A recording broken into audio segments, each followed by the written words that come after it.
Ժողովուրդ օրաթերթը գրում է.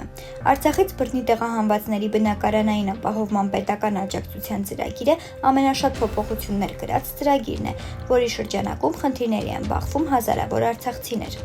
Այդ խնդիրներից մեկն այն է, որ բնակարան տրամադրելուց հետո 10 տարի անց բնակարան ձեռք բերելու համար պետությունից հատկացված 3-4 միլիոն դրամները պետք է վերադարձվեն պետությանը, ինչն էլ անհանգստացրել է նրանց։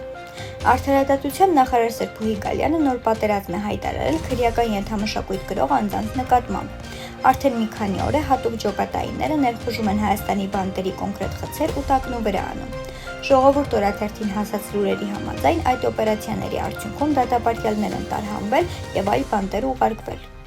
Կոռուպցիայի կանխարգելման հանձնաժողովը Արարատի մարզպետ Սեդրակ Թևոնյանի ընտանիքի անդամ Ռուզան Մարգարյանի նկատմամբ հարուցել է վարչական վարույթ, գրում է Ժողովուրդ օրաթերթը։ Հրապարակ օրաթերթը գրում է. Ապօրինի գույքի բռնագանձման մասին օրենքի սահմանադրության վերաբերյալ գործի քննությունը, որը սահմանադրական դատարանում արդեն 3 տարուց ավելի է հետաձգվում էր, ի վերջո կվերսկսվի։ Հրապարակ օրաթերթը գրում է. ԿՊ-ն սեպտեմբերին պատրաստվում է համագումարի, որի ընթացքում նաև նոր վարչություն կընտրեն։ Նոր կազմում չեն լինի Արփի Դավոյանը, Վաղարշակ Հակոբյանը, Սասուն Միքայելյանը,